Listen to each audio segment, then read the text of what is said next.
तो ये राजेश वर्मा है, ये आपको जो है पूरा क्लियर कर देंगे कि मामला क्या है, किन परिस्थितियों में जो है विवाद की स्थिति निर्मित हो रही।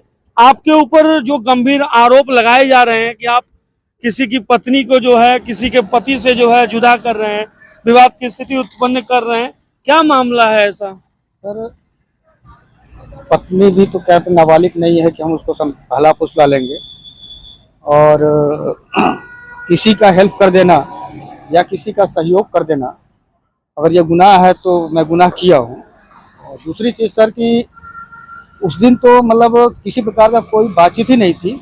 मैं आया हुआ था क्या कहते हैं बढ़न, हम थे, हमारे एक मित्र थे और वो क्या कहते हैं कि हम दोनों व्यक्ति आए तो उनका थोड़ा सा कुछ काम था, क्या कहते हैं आपका ये पेट्रोल टंकी के पास में, क्या नाम है जगह का नाम भी ध्यान नहीं आ रहा है, गनियारी। वहाँ उतर गए थे, हमारे गाड़ी में हवा कम था। मैं हवा लेने के लिए जैसे ही आगे बढ़ा हूँ तो एक रास्ता जाता है बिजपुर के लिए और एक सीधे निकल जाता है। तो बिजपुर वाला उससे रास्ते में दोनों मोड़ जहाँ पे है, हम वहाँ पे जा ही रहे थे लेने रास्ते, और वहीं पे सुमन गुप्ता मिल गई तो बातचीत होने लगी। और बातचीत होने लगी उसी दौरान सर क्या कहते हैं संतोष गुप्ता अपने कुछ व्यक्तियों के साथ आए और मुझे मतलब बुरी तरह से जान से मारने का प्रयास किया। और ये आप वीडियो में सर स्पष्ट देख सकते हैं कि मैंने कितना मारा है और मैं किस तरह अपनी जान बचा के भगा वहाँ से। जान बचाने की बात क्या सर, घायल अवस्था में मुझे वहाँ से लेके रास्ते भर पूरा गनियारी से रास्ते भर लोग मारते हुए मुझे थाने तक ले आए सर। और थाने में लाए, हमारी बाइक वहीं थाने में खड़ी कर दी गई। और सर यहाँ तक कि मुझे उस घायल अवस्था में 1 घंटे तक मुझे थाने में बैठाया गया, किसी प्रकार से मुझे वहाँ से छोड़ा गया।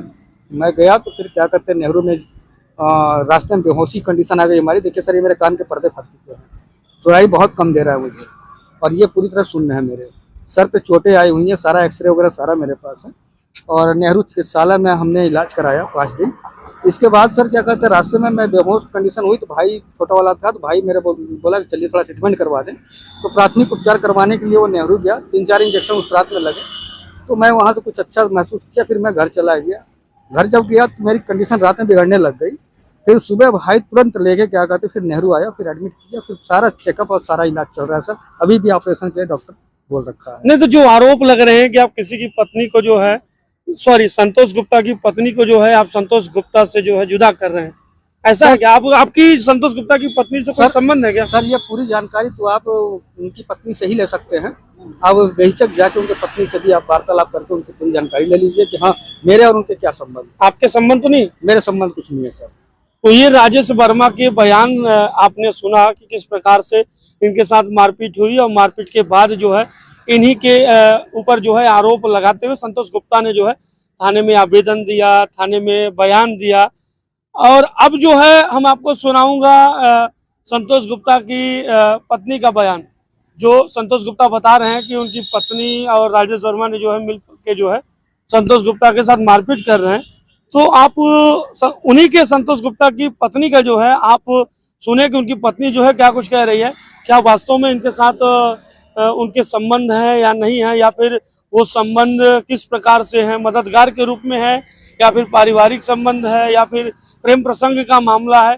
जो भी मामला होगा अब आपको मैं स्पष्ट कर देता हूं। तो आइए चलते हैं उस संतोष गुप्ता की पत्नी के पास और सुनाते हैं आपको उनकी पूरी बातें। राजेश वर्मा को हम, हमारे हस्बैंड जी, हमारे फैमिली वाले सब लोग जानते हैं 4-5 सालों से जी। उनसे पहले से ही दोस्ती थी हमारे हस्बैंड जी से। ठीक है। हमेशा से वो हस्बैंड जी का भी हेल्प किए हैं, हमारे बच्चों का भी हेल्प किए हैं। कई बार एक्सीडेंट हादसा मेरे हस्बैंड के साथ भी एक्सीडेंट हुआ था तो वो आके सपोर्ट किए थे, इलाज करवाए थे। और मेरे बच्चे के साथ भी बिननगर रोड पे एक्सीडेंट हुआ था तो वो आके इलाज करवा के घर पे ला के दिए थे। हर समय मतलब एग्री रहें हमारे दुख में भी सुख में भी। तो हमारे हस्बैंड जी को इसमें डाउट होने लगा था, एग्री होने लगे तो कि मतलब उसके एक बात पे वो सुनते हैं, बात मानते हैं।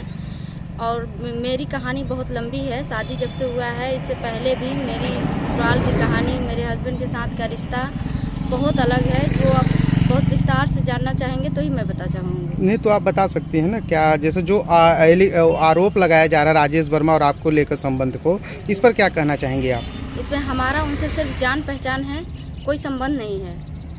अच्छा, जो आरोप लगाया जा रहा है क्या आरोप क्या निराधार है? आरोप ये पूरा का पूरा गलत है। जो भी लगाया जा रहा है पूरा गलत है। जब 4 सालों से जानते हैं, सब चीज़ जानते हैं, बच्चे भी जानते हैं, ये हमारे सिर्फ सपोर्ट में खड़े रहें, क्योंकि हमको मारना पीटना काटना हमारे हस्बैंड का बराबर कंटिन्यू चलता रहा है। कौन मारता पीटता था? सास मारती थी, ननद देवर सब ससुराल में मारते पीटते थे। घर से वहाँ छोड़ के फिर मैं निकल गई। फिर पति भी हमेशा पति से भी मरवाती थी, शिकायत कर करके कि घर का काम नहीं करती है तो सोई रहती है, कि ये नहीं काम कर पाती है तो वो काम नहीं कर पाती। काम को लेके पति और ससुराल द्वारा जब प्रताड़ित किया जाता था तो क्या इसका सूचना आप किसी स्थानीय थाने में दी थी? कई बार दी हूँ। मैं रेणु सागर थाने में भी दी हूँ और मैं अनपरा थाने में भी की हूँ और मेवरपुर थाने में अपने मायके से भी की हूँ। एक बार केस भी करी थी, जो हमको बहला फुसला के रावटगंज ले जाके सुलह करवा दिए थे। कौन सुलह करवाया था? हस्बैंड जी सुलह करवा दिए थे। बोले थे अब ऐसा नहीं होगा, हम तुमको वही करते हैं, ऐसा कुछ नहीं होगा, कोई मारपीट तुम्हारे साथ कोई जागती नहीं होगा। इसलिए वहाँ से हमको सुलह करा के वापस ले आए थे। और वहाँ से आने के बाद हफ्ता 15 दिन 20 दिन सही रहा, फिर वही कंटिन्यू। मेरे को फ़ोन भी नहीं दिया जाता था कि मैं बता सकूं अपनी मम्मी लोग को या किसी को सपोर्ट ले सकूं। पूरी तरीके से बंदिश रख दिया गया था। और इस बारे में मेरी मम्मी भी कई बार सपोर्ट में खड़ी हुई है, तो मेरी मम्मी को भी बेइज्जत करके गाली गलौज दे के लड़ाई झगड़ा करके भगाया जाता था घर पे। तो मेरे घर पे कोई आता जाता नहीं था मेरे मायके से।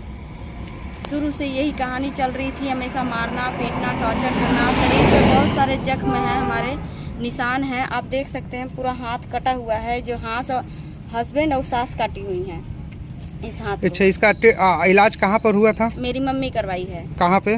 मेवरपुर हॉस्पिटल में, प्राइवेट डॉक्टर के पास। अच्छा, ठीक। इलाज करवाई है। सर पे टाका लगा है, 8 टाका लगा है सर पे, लाठी से मारी हैं, सास मारी हैं, तो उसमें भी मेरी मम्मी इलाज करवाई है। अब ऐसे बहुत से सारे जगहों पे चोट है जो मैं अभी दिखा नहीं सकती हूँ। यहाँ पे मेरे हस्बैंड जी काटे हैं, ये 2018 की है निशानी, 18-19 के बीच की। ये जो राजेश वर्मा और आपके जो नाजायज संबंध के आरोप लगा रहे हैं आपके पति पर, इस पर क्या कहना चाहेंगे आप? और कब से संबंध राजेश वर्मा से है आपका? ये 4-5 सालों से जानते हैं, जान पहचान है हमारे हस्बैंड जी का भी मेरा भी। जब वो कंटिन्यू सपोर्ट में खड़े रहे हैं, 1-2 बार मेरे प्रति बोल दिए हैं कि औरत को मारना पीटना नहीं चाहिए, औरत एक्शन लेगी तो बहुत बुरा होता है, फैमिली बचाना है, फैमिली है, बच्चे बड़े हो रहे हैं, संतोष जी ऐसा नहीं करना चाहिए, औरत पे हाथ क्यों उठाते हैं आप? अच्छा, अब जो अभी पिछले दिनों क्या तारीख था, 11 सितंबर को जो घटना हुआ था गनियारी रोड में, तो राजेश वर्मा के ऊपर हमला वगैरह हुआ था, तो आपके पति द्वारा किया गया था और उसमें आरोप भी था कोतवाली में जाकर दिया गया है कि हमारी पत्नी का और जो नाजायज संबंध बताया जा रहा है, इस पर क्या कहेंगे आप?